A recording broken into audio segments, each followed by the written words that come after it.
As I burn my bridges behind me, I put the fatal ring on my finger.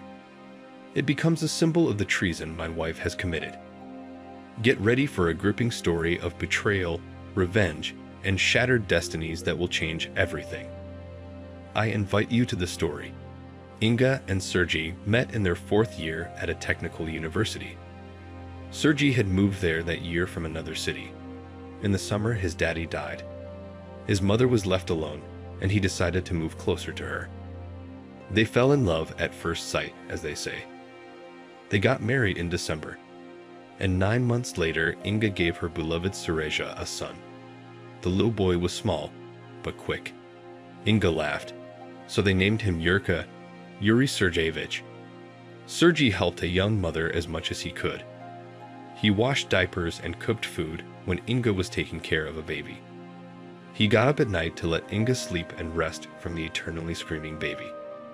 Sometimes at night, Sergei worked as a loader in a supermarket because money is never in short supply, especially for students. Sergei could not get enough of his soulmate. One day, in a fit of passion, he told her, "If you ever give me up, I have nothing to live for." Inga remembered his words for the rest of her life. They graduated from university at different times. First Sergei, and 3 years later Inga. Sergei was lucky. He got a job at a big factory and became chief engineer by the age of 40. Inga's successes were more modest, but she also had already occupied a good position in an advertising company. It is worth noting that all the 20 years they lived together only strengthened their marriage. Inga literally blossomed by the age of 40. She eventually turned into a charming green-eyed woman who was admired by men. Sergei was not macho, but had the discreet, masculine appearance, which is so fall in love with the opposite sex. So that the attention of the better half of humanity, he was not deprived. Living together, they never gave reason to doubt their loyalty to each other. The years they lived together only strengthened their feelings, and their future seemed happy and unclouded. Their son Juro was in his 4th year of Polytechnic and was preparing to be an engineer like his parents. For about a year he had been dating a girl, and to all appearances, things were moving steadily toward marriage. It all started when her best friend Marina called her one morning in early December. Her life did not work out, but she never hesitated to lecture or give advice to Inga. Inga listened patiently, but never took her seriously. "Hello, friend." Marina almost shouted into the phone as usual, so I had to keep it away from my ear. "Well, when you show off your new clothes." "I do not understand what updates." Surprised, Inga asked, "Why, yours did not give you anything." Marina's voice sounded a little disappointment. "I saw him a week ago in a jewelry store. He was buying some kind of jewelry. I thought he wanted to give you a present." "No, he didn't give me anything like that." Inga wondered. It's strange, if a husband buys his wife a present, he gives her one right away. 3 marriages didn't go in vain for Marina. But yours is slow. Maybe he's got a woman on the side. Okay, don't worry. Bye. Bye. Marina hung up. Inga put her cell phone on the table. Really strange. If Sergei was buying something, she would know. Maybe Marinka made a mistake. She finished her coffee and began to get ready for work.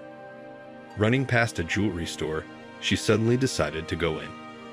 Behind the counter, a young woman was standing and was looking intently at something in the shop window. Inga apologized and told a heartwarming story about how her husband had given her a piece of jewelry. She did not know exactly what kind of jewelry, so she had to speak in a streamlined manner, and she could not figure out what metal it was made of. The story Inga told was a white trash one, but the girl furrowed her brow. "A week ago. Tall and handsome, middle-aged, brown hair." Yes, I remember. He came in several times. You must mean the ring." "Well, it's platinum, and the diamond is real, by the way." She named the price, and Inga's eyes darkened. The amount was enormous. Thanking the saleswoman, Inga left the store. Yes, business. This kind of gift Sergei never gave her. Where did he get such money, and for whom he bought this ring? Maybe there really is a mistress. Inga pictured Sergei in the arms of another woman for a moment. She felt sick to her stomach. Resentment and rage seethed in her chest. But she pulled herself together, leaving the showdown for the evening. When Inga came home from work, she automatically cooked dinner. Her resentment and anger at her husband did not subside, but became even stronger. Finally, Sergei came over. As usual, he kissed his wife, put his arm around her, and whispered, "You are today as charming as ever." Inga almost choked with rage, but pulled herself together. Sergei went to the bathroom, and Inga took out his cell phone from his jacket. So suspicious calls do not seem to be. The bastard is in code. Among the messages, she found a reminder from the bank about the monthly repayment of the loan taken a month ago. Okay, that's where the money for the ring came from. She opened up her cell phone. It was as if she'd been electrocuted. Unremoved drafts of communication sent to some Elena Vitalyevna. "Sweetheart, thank you for your love and patience. How I love your eyes, your hair, your hands. You are everything for me and more. You are the one for whom I began to live and breathe. I'm ready to carry you in my arms for the rest of my life." Inga couldn't read any further. Tears covered her eyes. Her hands were shaking. She shoved the phone back into her husband's jacket pocket because she was afraid it would fall out of her hands. The world had collapsed. What was left was emptiness. Life had lost its meaning. Only one thing was spinning in my head. Why was he doing this to me? The cable. The bastard. She wanted to slice Sergei's face open. That there was a mistress, she had no doubt. And she had been for a long time, apparently. The gift he had given her was too expensive. Such gifts as this damn ring do not give casual girlfriends. Sergei came out of the bathroom. "Zaya, let's go to dinner." He wiped his wet hair and went into the kitchen. "What do we have today? What do you want to eat? Eat without me." Inga couldn't look at him. "I don't feel well. I'm going to lie down." Sergei took a long time to ask what happened, trying to help. But from such hypocrisy, Inga tears spurted from her eyes.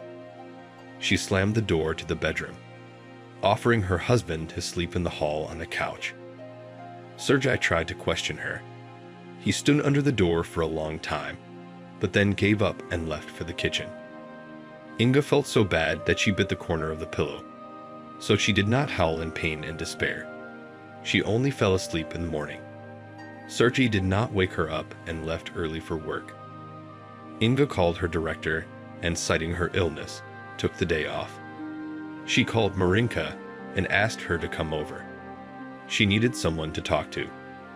But the cable woman, even with a kind of secret admiration, said, "Marina, 20 years of pretending to be a loving husband.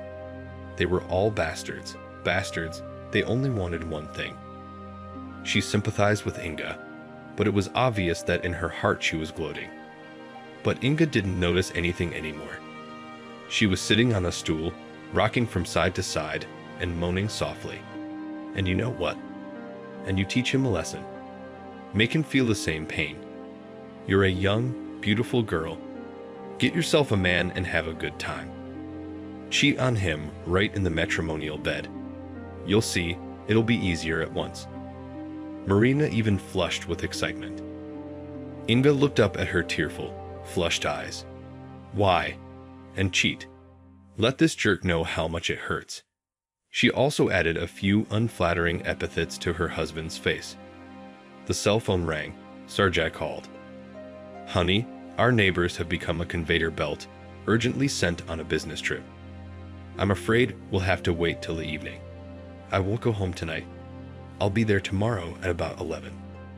Kisses. Don't miss me." What a hypocritical bastard. Inga couldn't even catch her breath at his insolence. He's going to his mistress again. Oh, all right. He'll be surprised. Inga was not even going to hide her future betrayal from her husband.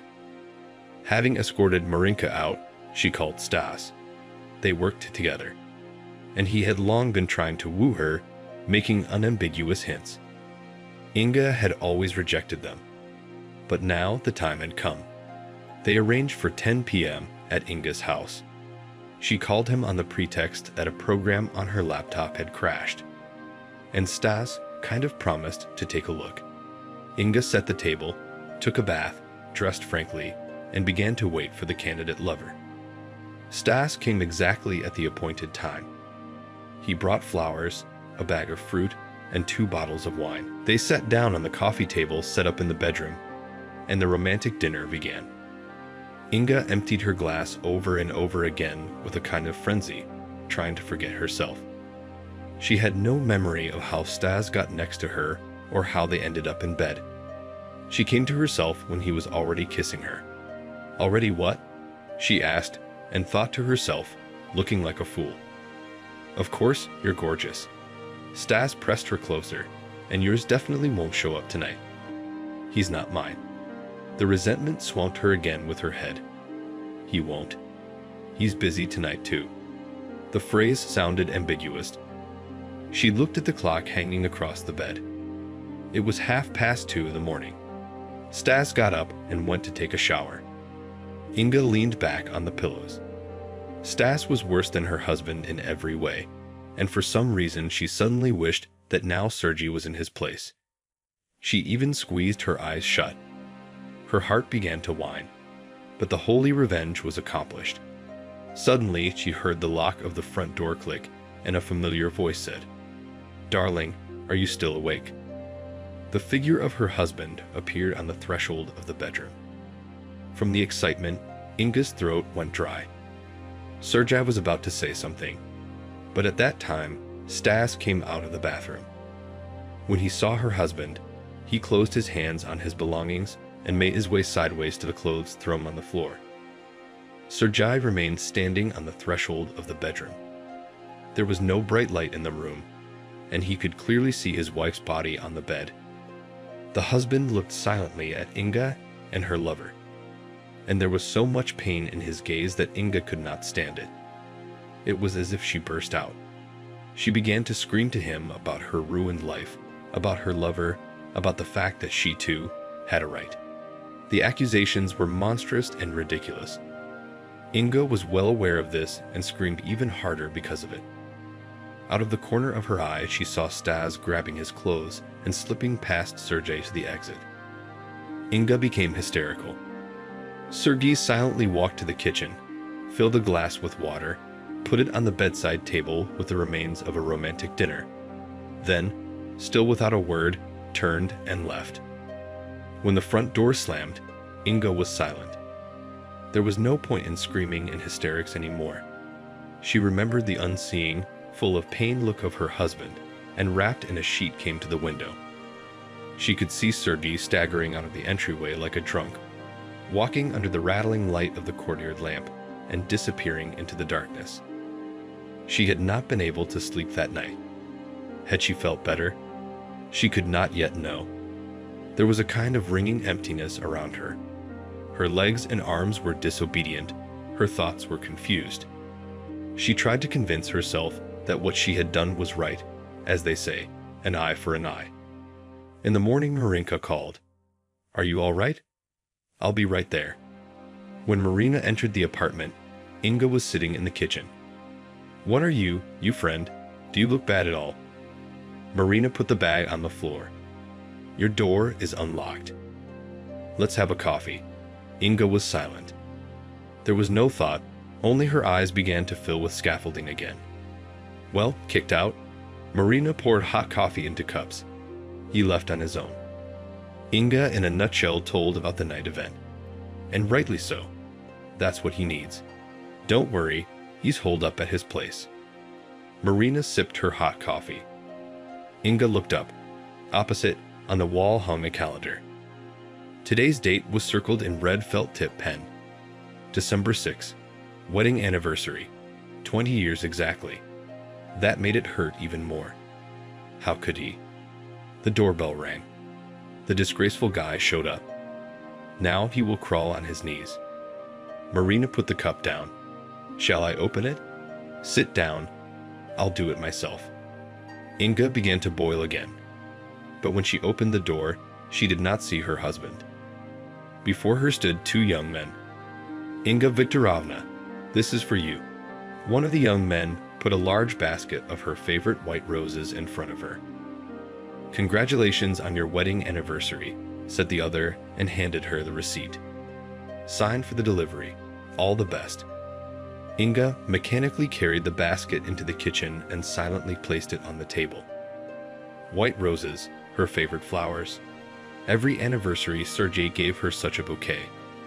Suddenly, she saw an envelope among the flowers. Inside was a box lined with red velvet and a card. From a bad feeling of foreboding, Inga's heart was shuddering. She tried to read the card, but the letters sprawled and overlapped each other. "Marina, read it." She held out the card to her friend. "Darling, thank you for your love and patience. How I love your eyes, your hair, your hands. You are everything to me and more. You are the one for whom I began to live and breathe. I'm ready to carry you in my arms for the rest of my life. Happy anniversary to us. Always your Sergei." Marina looked frightened at Inga and slowly sank down on the stool. Inga opened the box, already guessing what was in it. A massive platinum ring with a diamond in which the daylight reflected. An engraving was clearly visible on the inside. "Inga's from Sergei." Inga tried to get up, but her legs wouldn't listen to her. She grabbed her cell phone and dialed the very unfamiliar number from her husband's phone. The other end answered quickly, as if they were waiting on purpose. A woman's voice said, "Operative Printing Studio Cactus. My name is Elena Vedelievna." "Hello." Inga turned off the phone. Her feelings were gone. There was only unbearable pain. The ground was slipping away from under her feet. She already understood everything. "Your Sergei won't go anywhere. He'll come like a darling." Marina tried to reassure her friend. Inga suddenly remembered her husband's words. "If you ever betray me, I have nothing to live for." He would not come again. She looked with inflamed eyes at Marina. Never again. Her eyelashes fluttered, and it was as if she broke down in an instant. Dropping her eyes, she stepped back, collapsed on the couch, and sobbed. She sobbed herself, gagging, shuddering with her whole body. For a while, Inga still hoped that Sergei would come home. She wished with all her soul, and at the same time feared it. She did not know what to say to her husband, how to justify himself. Inga understood that there could not be an excuse for her. After Sergei caught her with her lover in the matrimonial bed, there was no way back to the past life. The words of her husband kept replaying in her head. "I have nothing to live for." Yes, she had no hope of forgiveness.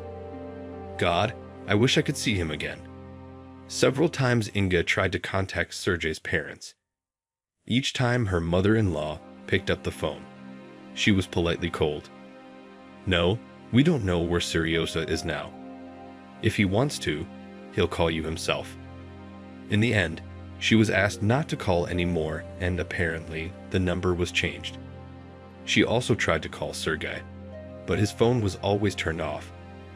At his work, Inga politely explained that Sergei Vedelievich unexpectedly resigned at his own request, and that his current whereabouts were unknown. The disappearance of his father was also very much experienced by his son. Inga was afraid to tell him the truth, and Yura filed a complaint with the police.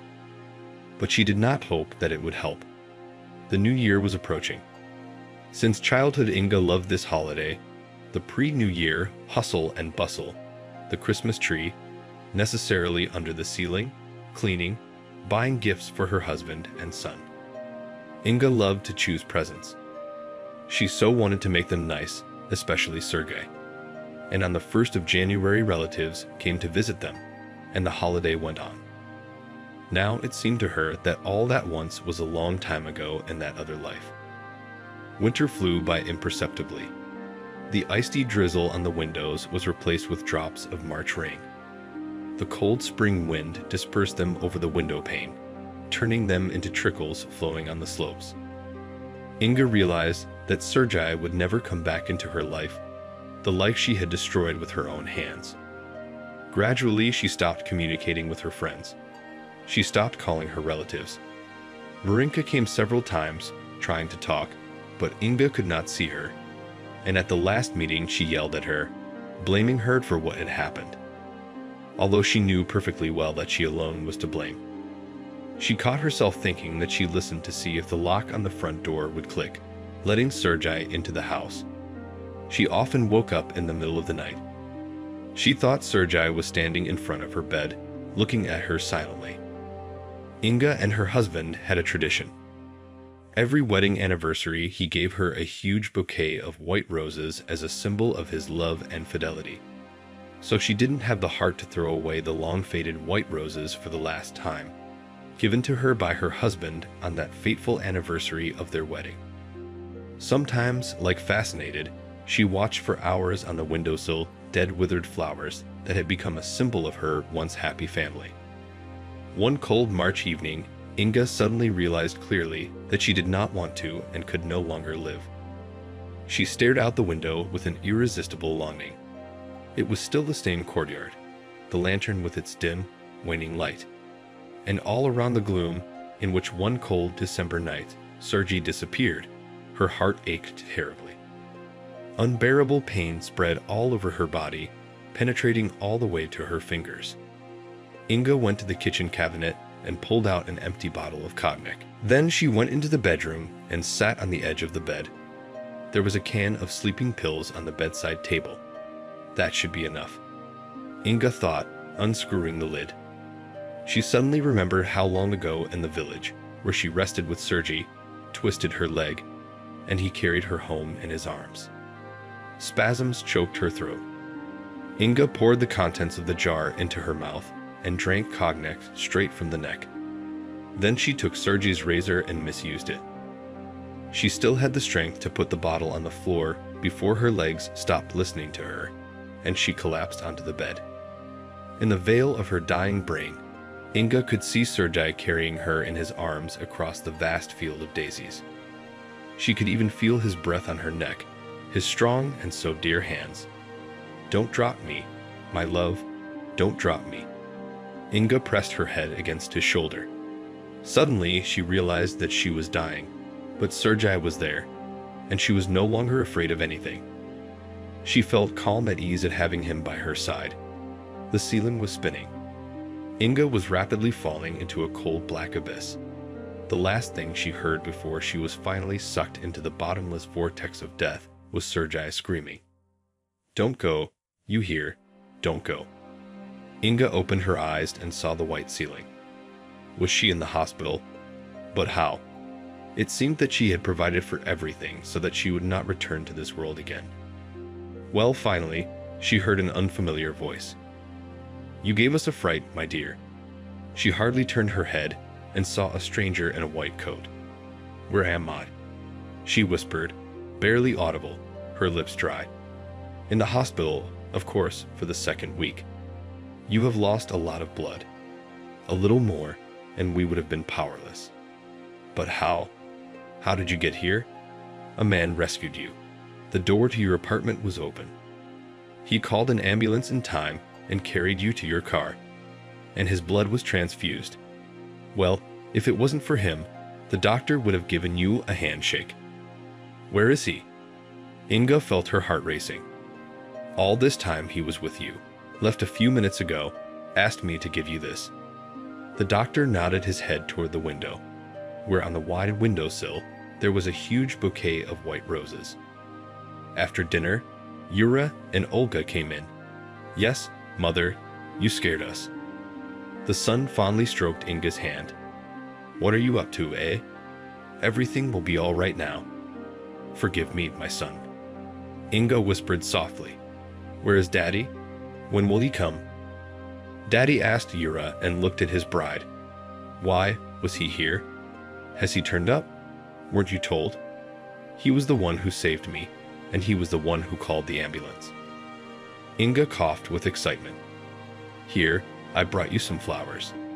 They're my favorite." Inga, with her eyes, showed a real bouquet of white roses on the windowsill.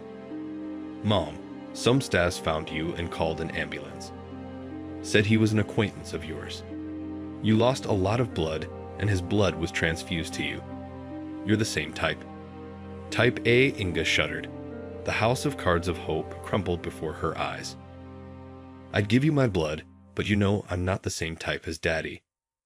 Yura looked at his fiancée again. This Stas was with you all the time. Only this morning he left. He was the one who called me and told me that you came to your senses. Inga looked silently at the ceiling. Mama. Yura took Inga's hand. Are you sick? Olya, call a doctor. Inga did not feel the pain of the injection. She fell back into the sticky, frightening subject. Inga was discharged from the hospital after 5 days. She found herself back in the embrace of her tired apartment. March was over and April had already managed to caress the still timid warmth of spring. Little by little, Inga went out for a walk, first in the yard and then to a park nearby. There she met Stas. Elegantly dressed, he came up to Inga and handed her a bouquet of white roses. The woman involuntarily recoiled. Hello, said her lover uncertainly. Thank God. You made it. Thank you for your help. Stas was unpleasant to Inga. He reminded her of the night she last saw Sergei. But don't come again. What happened was my mistake. A terrible mistake. Stas somehow guiltily hunched over, as if he wanted to get smaller. I'm sorry if I hurt you in any way. You didn't hurt me in any way. Everything is my fault, and I am the only one to blame. I'm sorry. Inga fixed her scarf. She turned and walked slowly down the thawed alley. The meeting was nearing its end when Lieutenant Colonel Mezentsev, head of the Missing Persons Department, took off his glasses and looked at Prokhortsev with his myopic eyes. What do we have about the unidentified corpses? We have information about all of them, except for Dekabrski. Badra reported the captain, but the one from the accident on the ring road without documents, which all burned up in the accident, the gas tank exploded, found only a burnt receipt from a jewelry store over an expensive platinum diamond ring. Apparently, he wasn't poor. We went to that store. The clerks changed. Nobody remembered him. File a report and close the case. Dismissed. The lieutenant colonel leaned back in his chair. The day was just beginning and did not bode well. 6 months later, Inga arranged a divorce from Sergei and married Stas. Friends, another story by a wonderful writer, Yuri Lina, has come to an end. Thank him very much for his work. Thank you also for watching this video. If you liked it, please don't be stingy and give it a like. It will be my pleasure. This will help the channel grow. I will also be happy to discuss the story with you in the comments. See you soon.